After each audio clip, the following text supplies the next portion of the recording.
All right, thank you very much. I feel incredibly honored here to be sharing this stage with these three wonderful guys. And I think Eric and we didn't get the memo today about Black Shirt Day, right? Oh, right. So we need to fix that for next time. So again, good morning and welcome to this wonderful two-day symposium full of really amazingly packed panel discussions and debates about the identity culture and the community of Hong Kong, community of Hong Kongers inside and outside of Hong Kong.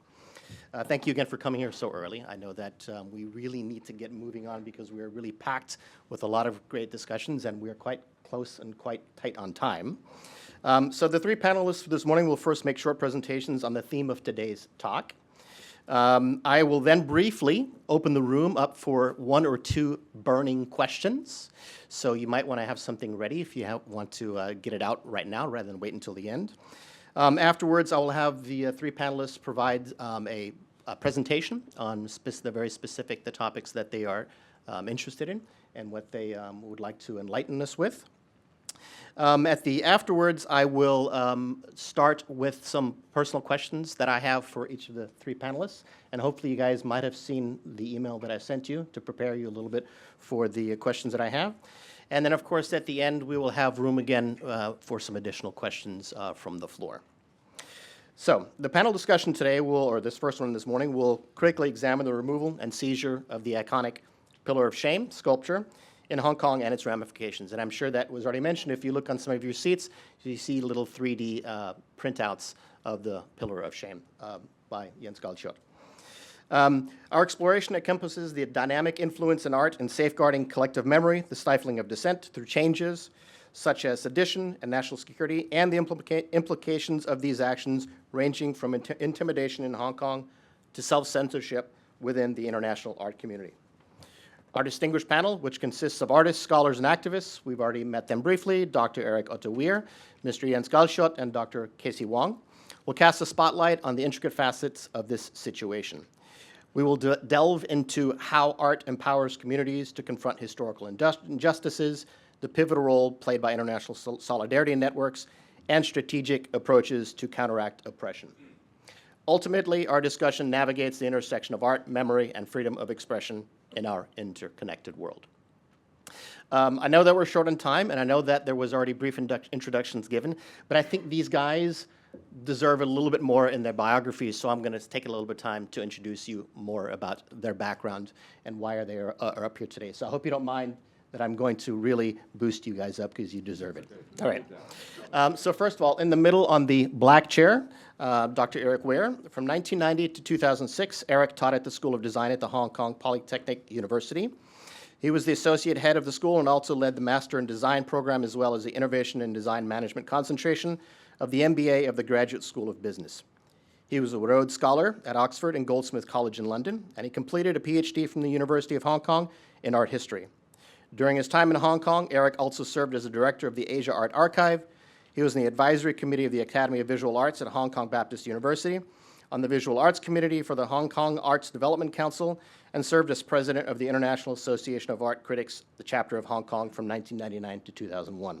I hope I got this all right. Okay, good. Currently, he is a member of the Censorship and Freedom of Expression Committee at the global level for the International Association of Art Critics, known as the AICA. He is an art historian, critic, and curator, and has spent 35 years working with museums and galleries on contemporary and historical Chinese art and design, focusing on purposes and values. He has also advised local authorities and developers in China and Taiwan on sustainable cultural preservation, and he lived in Shanghai from 2008 to 2014. And if that wasn't enough, he now splits his time between Lisbon, Paris, and Bangkok. Dr. Weir. On the yellow chair, directly to my right, is Mr. Jens Galschiot. Jens is an internationally renowned Danish sculptor, known, of course, for the iconic and notorious and currently confiscated Pillar of Shame. He stands as an internationally celebrated artist of late modernity, marking his artistic prowess after 1980. The Pillar of Shame was originally erected in Hong Kong during the British rule, shortly before the city's handover to China in 1997, eventually finding a new home at the University of Hong Kong. However, in 2021, the university ordered the removal of this politically charged sculpture and had it impounded before it was seized by Hong Kong's National Security Department in 2023, where it still sits now. Jens's artistic portfolio spans a broad spectrum encompassing everything from intricate jewelry and small figurines to colossal sculptures with significant socio-political themes. He is particularly recognized as one of the most prominent Danish artists on the global stage, with his influence resonating in places as diverse as Hong Kong, Mexico, Germany, Spain, and the United States. Beyond his sculptures, Jens also organizes international events to shed light on prevailing global imbalances. That's why he's here today, of course. And currently he suspects that the Hong Kong government may have issued a warrant for his arrest in connection with his Pillar of Shame memorial and its implications. And maybe you can dive into that a little bit more about what your future plans are concerning that. And finally, to my far right, on the red chair, Dr. Casey Wong, who is here from Taiwan. Casey is a Hong Kong political artist and a former assistant professor at the Hong Kong Polytechnic University. His political art projects investigate the relationship between men and their social and political environment. A fellow at the Salzburg Global Seminar with degrees in architecture, sculpture, and fine arts, Casey was a Hong Kong University educator for almost 2 decades. He participated in the 2014 Umbrella Movement and the 2019 Extradition Bill movement in Hong Kong through performances, videos, photography, installation, sculpture, and social interventions. Casing floating house called Paddling Home, and if you don't know about this, you should watch it. There are great videos on YouTube. I really enjoyed it. I'm surprised that you survived that. It looked a bit choppy out there. Sailed across Victoria Harbor and is or was, I'm not quite sure, part of the M+ Museum.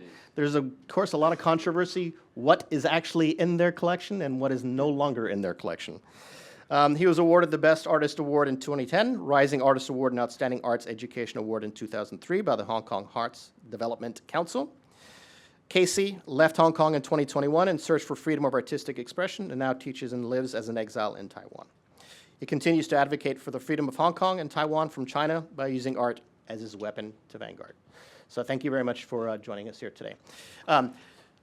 Yes, you can, please. They definitely deserve it. So what I'll do now is actually I wanted to do the burning questions. Let's let them do their presentations first, and then we'll come back to 2 burning questions, and then we'll go with some further questions from me after that. Okay, so let's start with Mr. Jens Galschiot. He'll give an overview of the Pillar of Shame, controversy, and where the situation stands now. Yes, that's okay. Yes, the Pillar of Shame. As I told you before, they put it up in 1997. And this was quite calculated when we put it up. It was not, I have made it in, it takes a long time to make that. I've worked with that in 3 years. I have 10 people in assistant to make it. But I decided the first Pillar of Shame should be, is a sculpture who remember a story the country we put it on don't want to remember. So I think the perfect place was to put it in China. But it was not able to put it in China on this moment because this was China and they don't want to talk with the Tiananmen crackdown. So then we put it in Hong Kong just 1 week before and over. So just 1 week before, then we put it, and China really already hate me on this States because they trying to do everything to push this sculpture out. And they blocked the transport, they blocked the firm who transported from England, from Denmark, and they blocked the harbor. Even the harbor they blocked. So but we have a connection to the democratic movement and that work with the union. So we get it out anyway and put it up. And one day we have put it up in Victoria Park. On this moment, there was quite a press structure in the world. There was only one channel on the whole world, and it was CNN.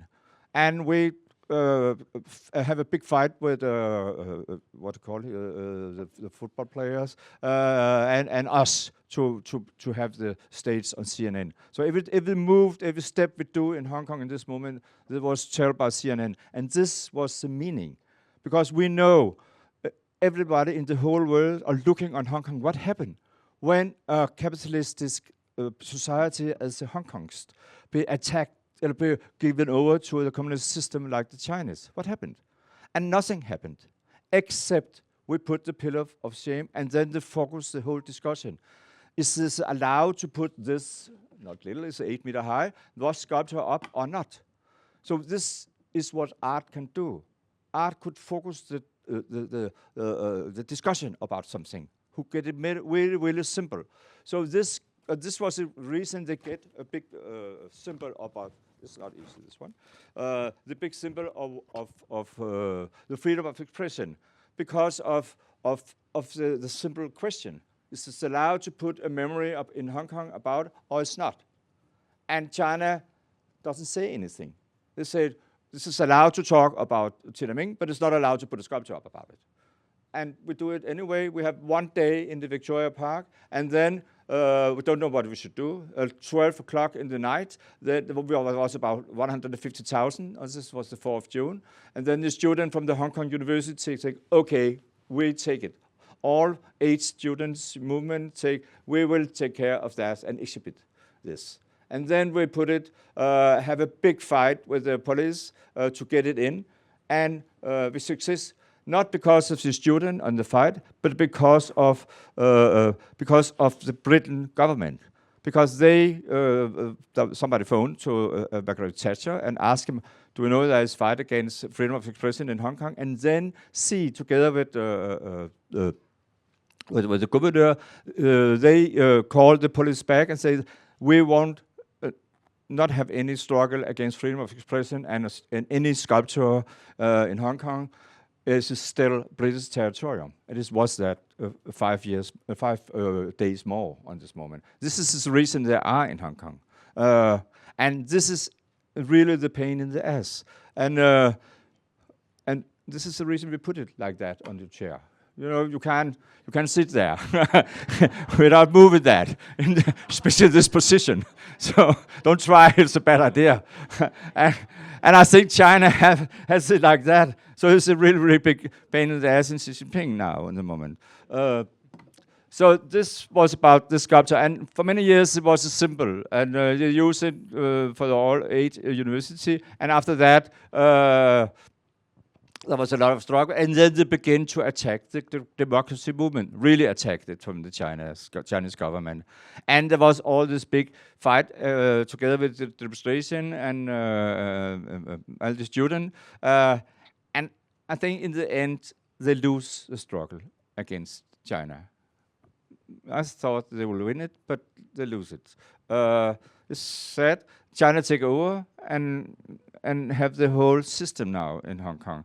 The last man or the last sculpture standing was this one, because this was protected by the student on the University of Hong Kong, and on the Christmas day they take it down, and so this was getting even more as a symbol of what happened in Hong Kong. So now, and they put it in the container and lock it down in the container and put it on university ground. And the May last year, then they put this container with the pillar of shame inside, put it in front of the court, and will use it as a kind of evidence against the democracy movement who have put it up in 1997. It's completely crazy. It's a piece of art, nearly now. It's a new piece of art. Now locked in a container. I think I will go over and sign it, because this is quite good, together with Xi Jinping maybe, or some other people, because this is really a symbol of what happened in Hong Kong. They put the thing out, put it in the container, and lock the container, and then they think, nobody can see that now. So nothing happened. But of course, it's making stronger. Everything we do, something like this, it's making stronger and stronger and stronger. I don't think Xi Jinping knows that. He don't know if you attack art, if you talk about art, if you write about art, if you do all this kind of thing, then you're making stronger and stronger and stronger and making new symbol and new symbol and new symbol. You never get off of that. This is a strong thing with art, because this is quite simple. This is not about politics. People call it political art, but it's not politics. This is about feeling, about the right. On the moment, they are still in the container. We're trying to get it out. It's not possible. We have a lot of things. And now we use it in Europe around to make a lot of discussion. We have just been in the Parliament of EU for a few months ago and put the sculpture up there. We have put it in front of Springer, together with the Springer Foundation, and painted orange in the summer. And every time we do this kind of thing, then China attacked us on the minister level. And it's a good thing, because when they move it from the Hong Kong University to the court, we're really happy for that. It sounds strange, but it's really a good position, because now it belongs to the state. And if something belongs to the state, and this is still my property, then they need to ask. Then they need to answer if we ask them of something. So they always ask us. On the minister level, they ask us in Hong Kong, and when we put a copy of in the parliament, then they attacked us on the minister level also. So this is quite a good relationship we have with China. I don't have to attack this conference yet. No. I think they're a little bit. They have attacked it. Not yet, but maybe. Maybe they're a little bit lazy. Maybe they are made. They're attacking Taiwan right now. They're busy. They attack Taiwan. Yeah, it's not the same as attack. No, this morning they started. It will last about 2 days. Yeah. Okay. So this is the story about pilot. On the moment we're trying to transform it, because we can see, and everybody can see, we are pressed of not at Taiwan, but from the war in Ukraine, the war in Gaza, to take the publicity away from the Hong Kong, a discussion about what happened in China.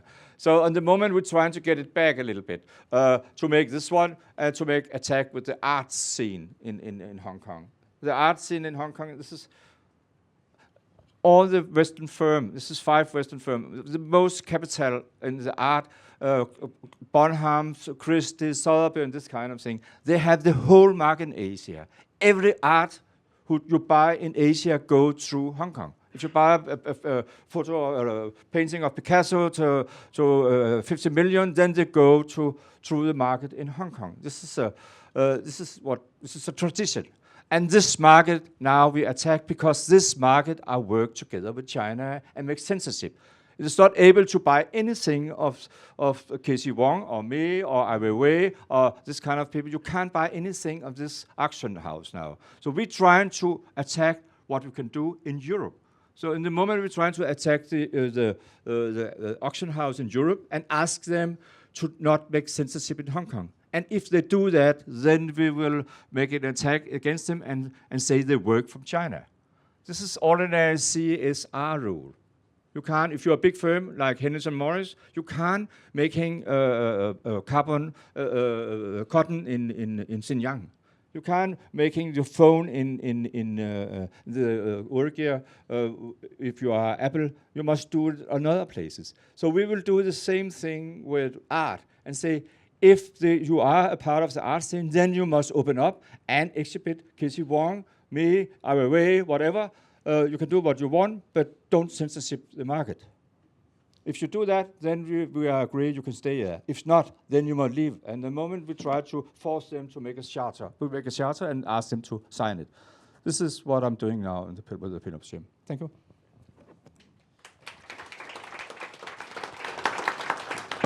Jens, thank you very much for catching us up with the situation with the Pillar of Shame. And I should say that what Hong Kong has done from 2021 when they confiscated this statue is they've really created what's you might know called the Barbara Streisand effect or the Streisand effect. Many of us really, I have to say, I'm a bit embarrassed to say that the many times that I went to HKU before 2021, I never stopped by the statue. But now I know so much about it. So every time something happens, the rest of the world knows about it. So I hope they do something else with the statues, and then we can hear about it again, and that continues and continues.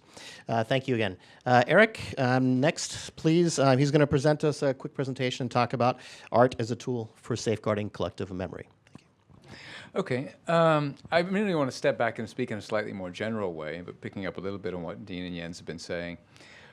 Thinking about art as a tool for collective memory, I really want to focus on the idea that it's something which happens within society. It happens in a collaborative way. Artists may begin as witnesses, participants in contemporary events, as Casey has been involved in the various democracy movements as well. And they may also reflect on distant events, as Jens reflected on the events of June 4th. But what's at stake in all of this is really the narratives that people are involved in, or the principles that they see in these things, and the role models that come up. So the kind of art, in a way, could be anything, which is one of the most interesting aspects of this. And often we don't see the meaning that's coming until after the event, or we find that object later becoming more important, and then we stop and we look at it because suddenly it's become a powerful thing. So it could be something, it could be a statue, it could be graffiti, it could be film. All kinds of things can work as these sort of tools to embody our collective memory or to be a kind of a shorthand for something we think about.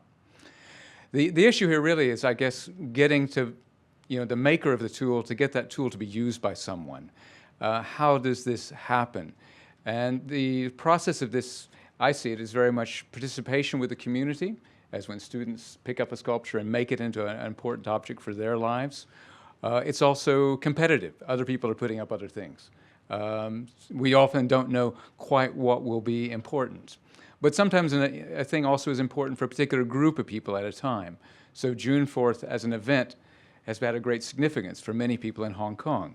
And looking for something to memorialize that event, to work as a shorthand for that event, many objects have come forward. Yen's sculpture is one, the famous photograph of Tank Man is another. All of these become objects which work as a kind of a shorthand, a thing to represent a memory, in this case, a desire for democracy and opposition to state violence. More recently, even things like the umbrellas, or even the color yellow, which, as we see in the background here, for some significance. So anything could really become this thing that embodies our memory. And a bigger part of it is really viewing and distribution, where it interacts with commercial practices, how it continues to be out there. The statue made is only a starting point.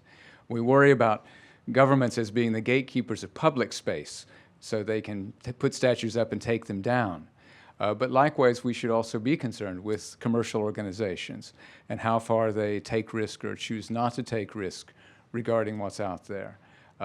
Even simple matters like copyright are interesting. I'm excited about these because there's so many of them, and because they're more or less freely available. And I don't think Yen's is going to complain if we duplicate them ourselves. It's the idea that something becomes a thing that everyone can use makes it an even more powerful symbol.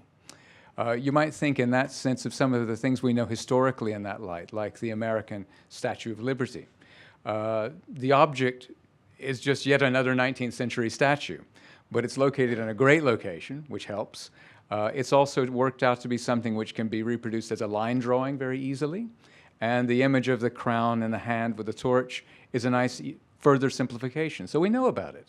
It gets easily moved around, and that's also an important sort of thing. And these things come and go. Statues are up and then they're down. I mean, there's an excess of statues in Taiwan right now, I understand. So this is something is a kind of dynamic that we should expect and be interested in. And different generations will be interested in different objects to represent their memories. Perhaps what I really want to kind of conclude with, though, is what worries me more about all of this is how governments and other people respond to this. We focus on censorship and forcibly taking things down, and in many ways it does work against those who do it many times. The object in a box is even as interesting as the object out of the box. But more worrying in some ways is a policy of indifference, where governments work to replace the debate about objects and memory with nothing, where you put forward objects which have no real interest. You remove statues and you have a blank space. You put up an object which supposedly shows the self-expression of an artist, but actually doesn't mean anything to anyone. We all know those kind of public sculptures that are scattered around traffic islands everywhere. You fill up space with meaningless things. And this sort of indifference is something we really should be as much concerned about as censorship. In Hong Kong now, we'll have a festive carnival in Victoria Park around June 4th, so that we don't think about June 4th. Or even now looking at what's gone to the Venice Biennale to represent Hong Kong. Nice enough art, but nothing to represent much of anything about what's going on in Hong Kong or the lives of people there. And when we lose this capacity to remember, we're losing a lot more than just memories. We're losing the capacity to organize ideas. People's sense of their environment around them is something more fragmented. They are encouraged to think more about cynical self-interest. All of this is something to be very concerned about, because this allows us from engaging in the future and in constructing the future using these objects from the past. So I think this is really what we should be concerned about, is keeping this debate alive, whatever form it might take. It is indifference that is as much our enemy as the states that try to put things down.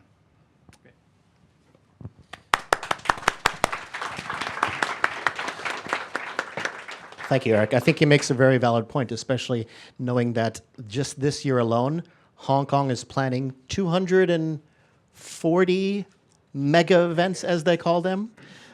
These government top-down imposed ways that we should appreciate art and culture, rather than allowing something kind of to bubble up from the bottom, from grassroots.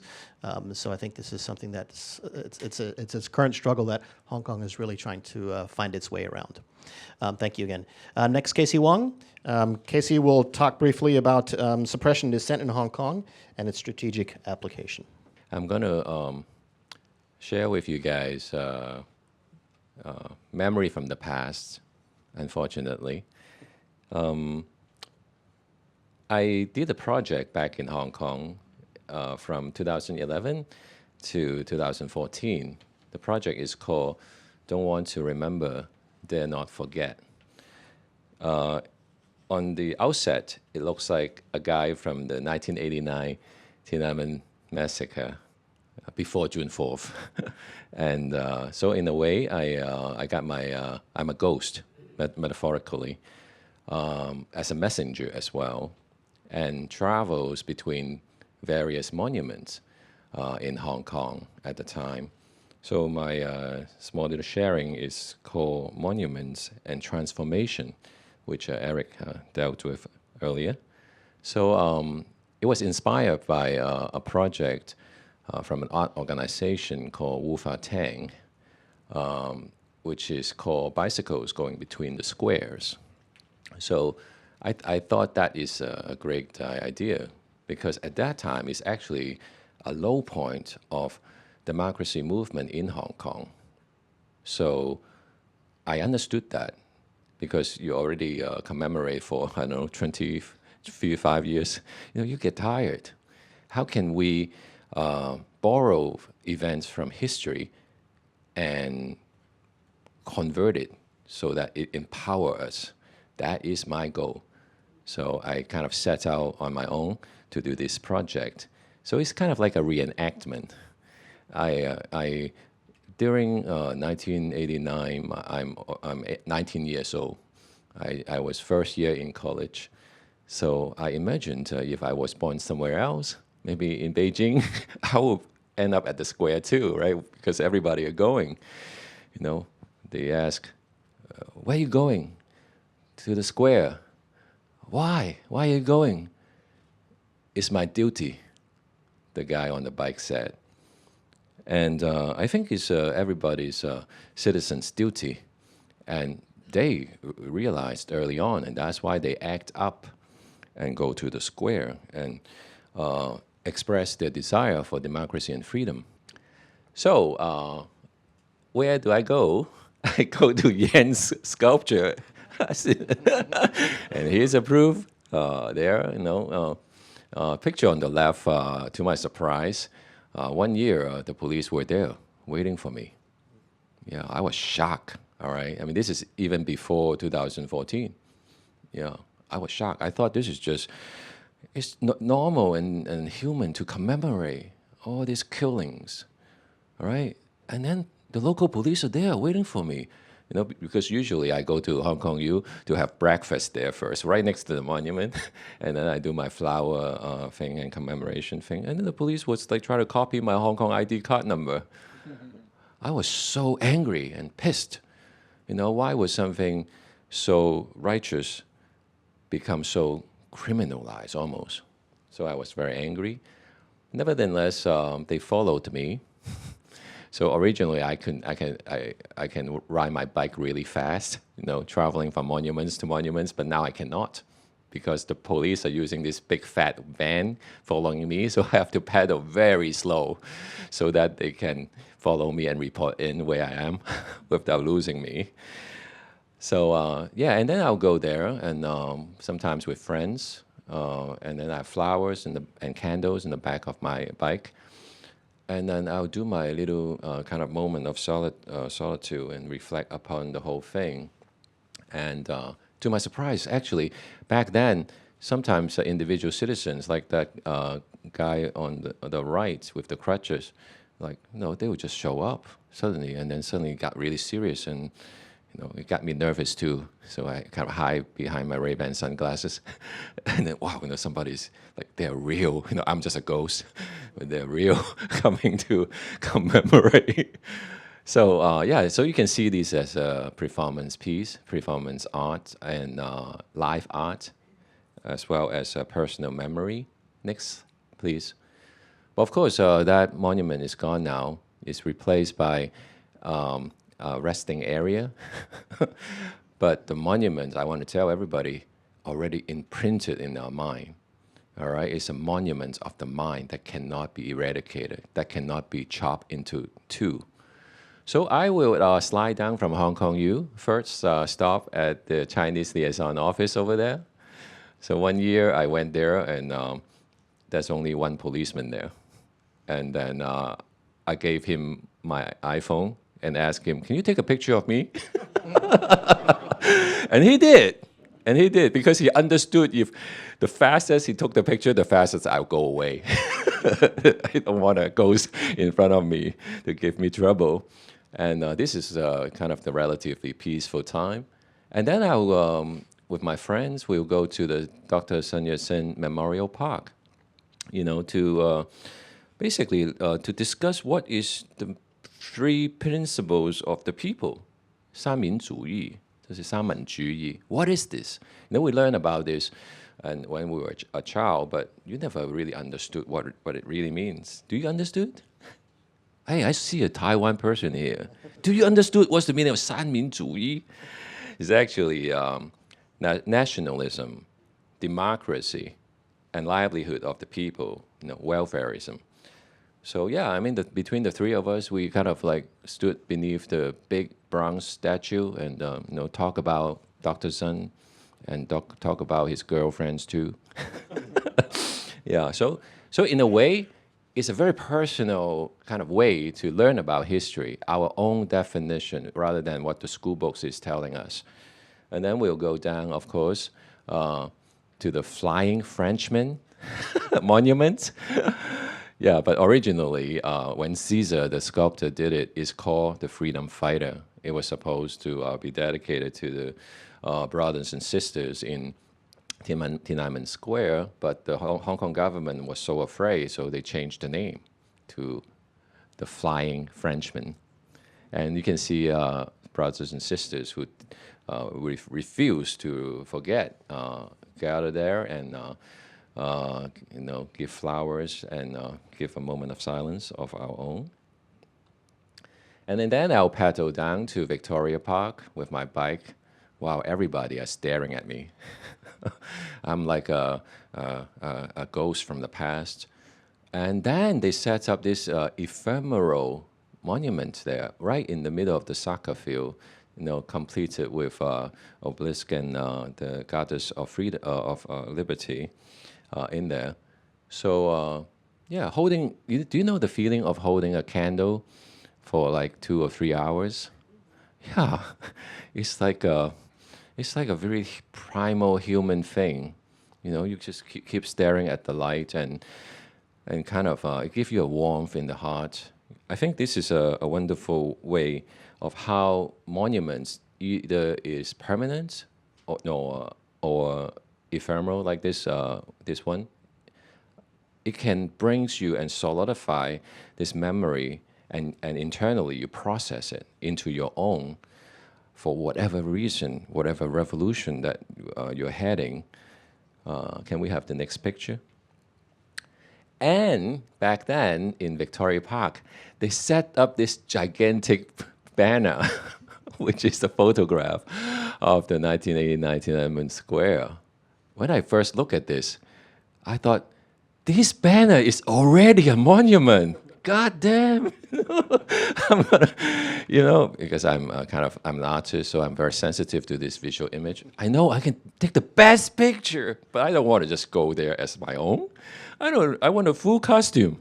I need an antique bike, I need a flag, I need a white shirt and black frame glasses. So yeah, so that's how I look and took the picture. And so usually I took the picture on the night of June 3rd. because that's where a lot of artists would have performance in Causeway Bay area, which is next to the Victoria Park, and then I would jam with them. They will be doing the performance, and then I will ride the bike passing by as if a ghost came back, observing the present and try to check out how the past being remembered. And this year in Taiwan, this show just opened. It's called 生死存亡, Life, Death, Preserved, Forgotten Art Exhibition. This year is the June 4th, 35th commemoration. So it's a gigantic, big exhibition right underneath the Chiang Kai-shek Memorial Hall. So that is very ironic. And that is a snap to the face of the fascist government that used to be. Now, of course, Taiwan is a fully democratic government. But as I said before, this morning, People Liberation Army just launched a military exercise surrounding the island of Taiwan. They claim they're going to be there for 2 days, but who knows? So history kind of repeats itself if you don't study history carefully. So this kind of exhibition, the monuments, remind us that we shall not forget. And this is how we will win. Thank you very much. Thank you, Casey. Casey, I'm pretty sure that we're all amongst friends and supporters here.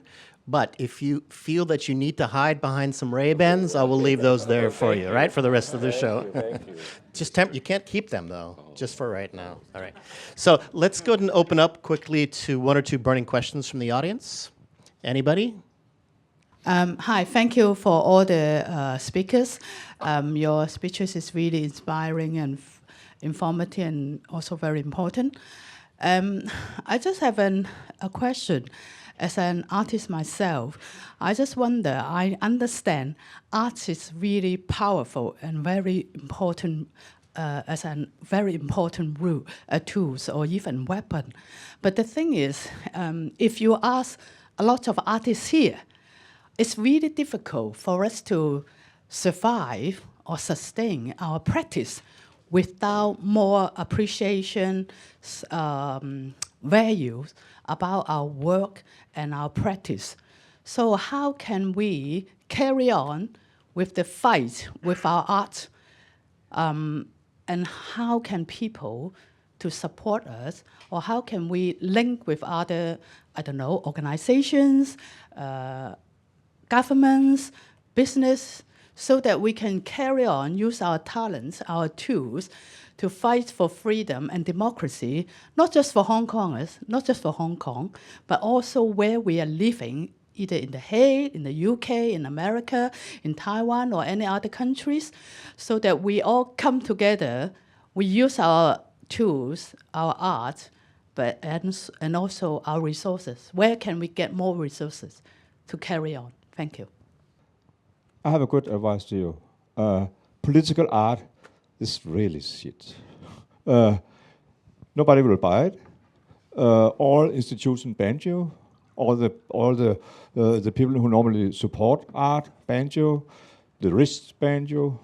So this is really shit. So if you will make political art, do that. It's a really good thing, and do it really powerful for yourself, and then make some other art you maybe could sell or living by. Or get a friend or something who could give you some money or something like that.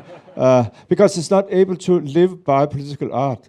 Because even Picasso, he has a big problem. He was world famous, and then he made the Guernica, so the art exhibition about the big Guernica about the Second World, and then getting banned. The whole area getting banned. He worked for doesn't care because he has a lot of customers who buy all the other art Picasso made. So even Picasso was banned. So there is no secure if you make political art, because you attack the system. You attack the whole system, also the capitalist system. And most of the capitalist system is using and buy a lot of art, but they don't like to be to be disturbed so much. So make a lot of other art. I think all artists could make a different kind of art, and I do that. I like that. I like that also. I'm making a lot of beautiful sculpture. I like that, and I also like about the awful sculpture. But I do the other one also. And sometimes I'm making small copy of the flaming sword, like this one. This is giving away. But sometimes I sell it also, it's small, and then people buy it because it's quite famous. But it's not so easy. So this is a good lesson for you to do that. And this is nothing wrong with that. You should always do what you want, but do the other thing on the soft side also to live by. Casey, as a Hong Kong artist in exile, do you have anything else to add to that? Well, first of all, I think selling arts is not reliable income. Yeah, I realized that long ago. That's why I joined the university to teach. It's a steady income monthly, and they pay very well for just being yourself. Why not, right? Until the national security law kicks in, then being a professor in Hong Kong become the most dangerous job. And your answer lies in the lyrics of The Glory of Hong Kong, Glory to Hong Kong.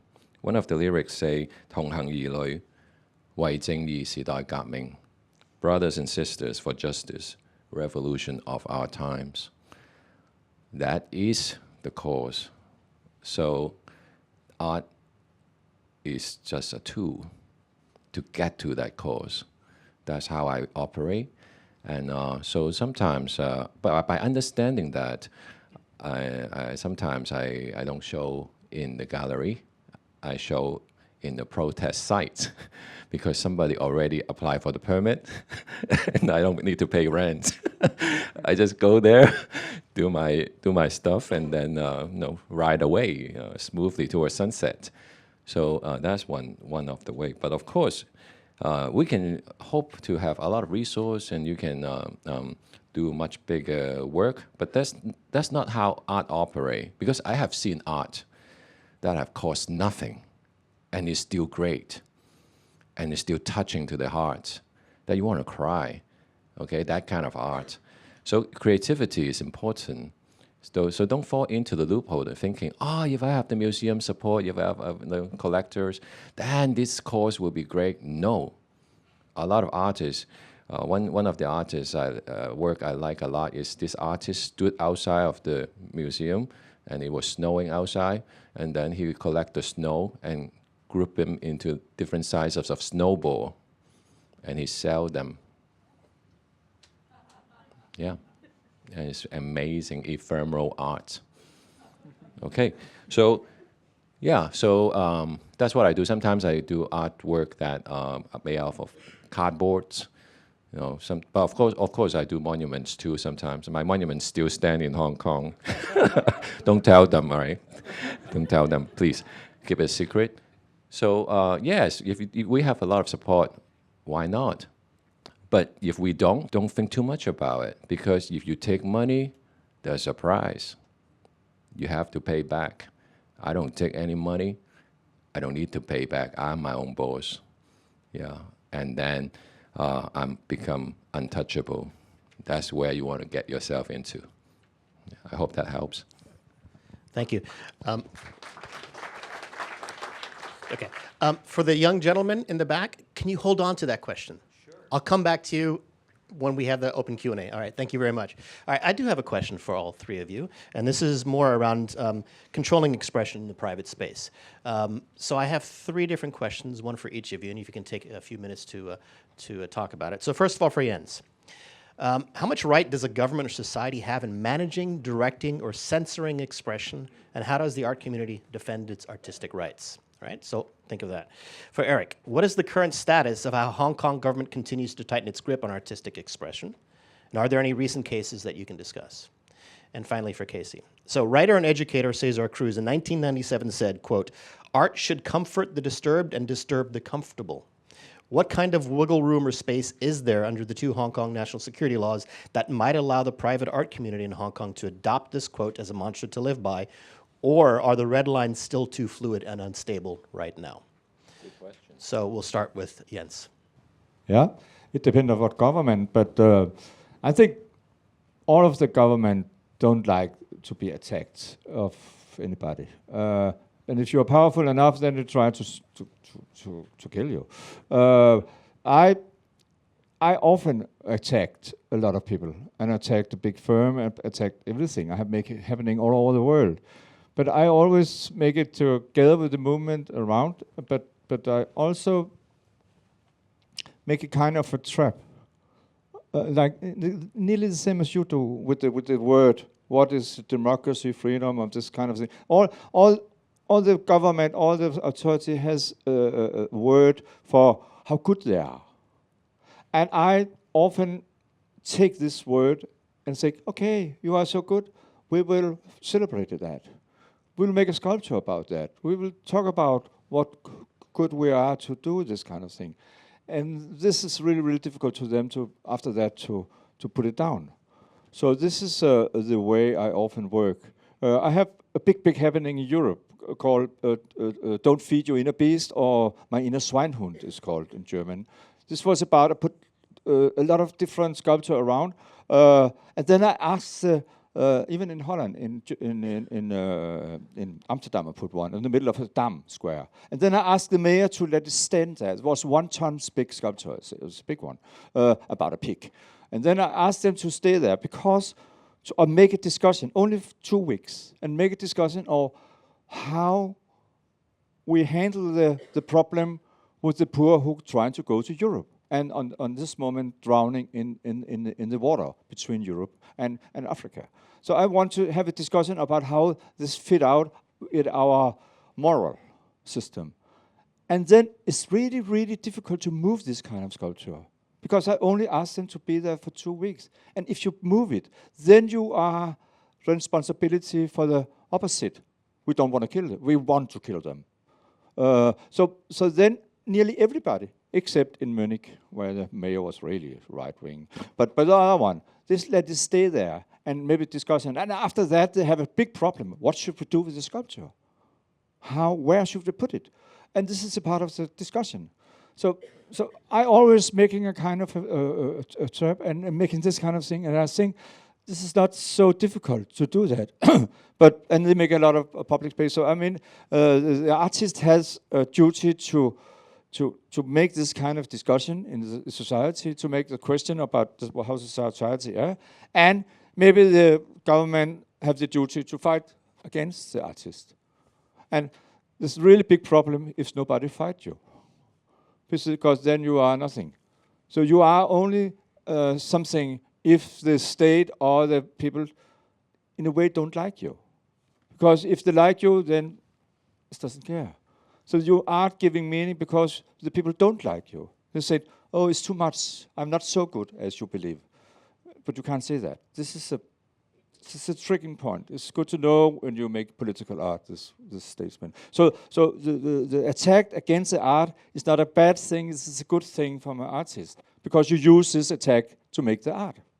Okay. So you can twist it back on themselves. Yeah. Yes. All right. Eric, should I repeat the question as well? Okay. What's the current status of the Hong Kong government continues to tighten its grip on artistic expression? Are there any recent cases that you can discuss? Right. Aside from the censorship cases within Hong Kong, I think one of the more interesting cases that's come to light recently concerns the big art fair, Art Basel, which is really kind of one of the major art fairs happening in East Asia, funded by the Hong Kong government in part through the mega events that Dean mentioned. Part of that also involves the art fair agreeing that they will enforce national security regulations against anybody who participates in the fair. It's very open-ended. No one quite knows what that means. And I suppose that's really so much of where the Hong Kong government is going right now, leaving very open-ended what might be prohibited and leaving it up to individuals to watch themselves and to not do things. What makes this worse in the case of Article 23 in respect to the arts is the claim for extraterritoriality, so that, say, a gallery participating in something like Art Basel is then responsible for anything they do anywhere in the world. And they may find it pragmatic to exclude Hong Kong art or art which looks like it has a reference to Hong Kong or Chinese issues in their gallery in London or wherever they happen to be operating in the world. This is the kind of extension of control from Hong Kong that concerns me the most right now. Because I can see that for most galleries, they will simply say, well, we don't have any art that relates to that, so it doesn't bother us. Or something comes forward and they say, well, we don't want to step into that problem, let's just put it aside. We have other things we can do. Everybody will think they're making a very small choice, but in aggregate, these will stop an awful lot of things from happening. It is a problem, and it's the government utilizing the commercial space to further its own ends. Great, thank you. Casey, you get the easy question. Should I repeat it? Yes, please. All right.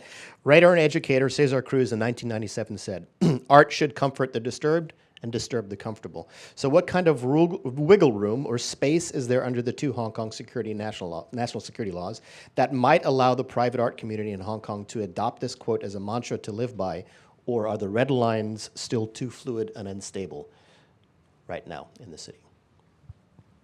Thank you. I think your answer lies at The Hague.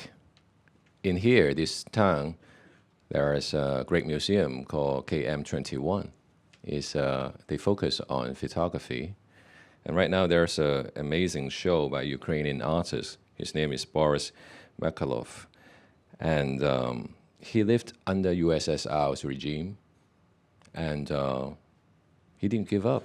He used photography to fight through subversiveness. Of course, if you are living outside of USSR, you look, and then it's like, oh, it's not that strong. But within that context, it's very strong. You know, he was taking pictures of political leaders and then putting colors on their face, on their body. So what's going on in Hong Kong right now after the national security law as well as the Article 23, the pressure is on, it's very high. And for us to do the exhibition in The Hague, the Ideal Home exhibition is no longer possible in Hong Kong. But those people who choose to stay didn't give up, including the people inside the jail right now. They didn't give up. The people in the jail, they do bodybuilding. They come out, they become like coach of bodybuilding. And the artists in there, yes, some of them might be recruited to exhibit in mainland China, but a lot of them are still working on community projects, making the world a little bit better within the Red Storm, but they didn't give up. So if they did not give up, why should we outside of the wall? So I think yeah, nobody know, and that's what the Chinese Communist Party want us to guess, you know, where is the red line? There's no red line. Everywhere is red. Look at what happened in the recent case in London, HKETO, very scary. But I think we can outsmart it because we're dealing with the greatest artist, creative mind here. We're always one step ahead. Thank you, Casey. All right. So thank you, all three of you, for your comments and your presentations. Let's open it up to a few questions again, if we can. So let's start with the young man in the back. Go ahead. Sure. Hi. I actually have two questions. The first one relates to Dr. Casey's story, but I have a different question for him, so I'll redirect it to Dr. Eric. First question I have is, art is one of the ways to create that collective memory, as was mentioned. In the European sense of nation building, there are usually statues of old white guys, and they have their whole story about flags and whatever. But I feel like in Hong Kong, there's this unique situation of a modernist way of creating this collective memory. So I was interested in that dynamics that played out, how this manifests itself, how is it unique in comparison to other places. And then my question to Dr. Casey is, you kept referring to yourself as a ghost in your story. And I was actually wondering how that came to be, because at the same time you're reenacting this real life experience that people have had. You are, of course, as a person, defined by what happened before, by all the suppression and trauma of all those people. But at the same time, you're living in this society where everything has this resemblance of at least being a normal society, and you can ask a policeman to take a picture. To what extent do you feel alienated yet defined by this experience. Is that the reason why you refer to it as ghost? So those are my 2 questions. Right. Yeah, concerning sort of how, I mean, Hong Kong as a modern society has done this, I think, you know, the last few years prior to the imposition of security laws in Hong Kong, looking at the way resistance was created in Hong Kong and the dynamic, the creativity that went into that.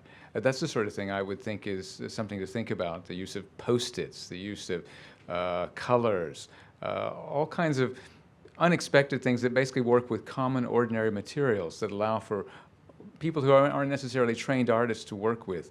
This is really a way to create memories in a modern way. Of course, they can be swept away, but they're not quite swept away up here. And people will come up with other ways of doing this. I don't think we should necessarily, look to, creating statues again.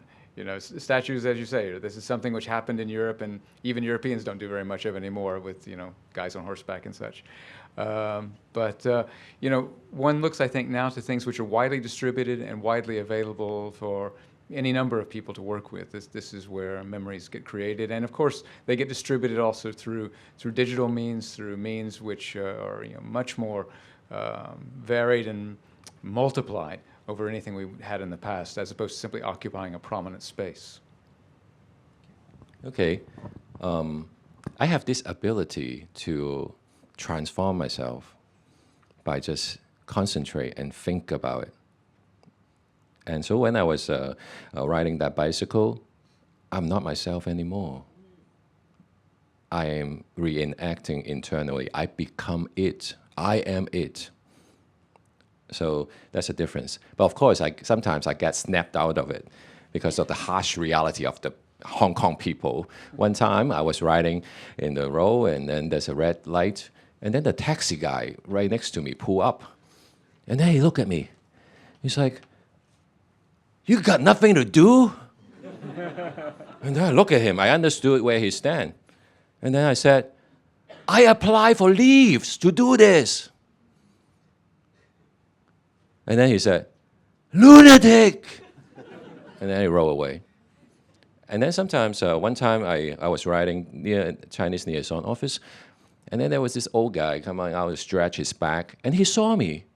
And then he saw me, suddenly he got stunned. And then he saluted to me. But of course, I'm a ghost, so I'm just kind of nod my head and moved on. I'm cool ghost, okay? So yeah, and so I think it is not acting. It's about being. Monuments and art are, process us. Sometimes you see people in the gallery in The Hague, they just stare at this empty canvas for like 15 minutes.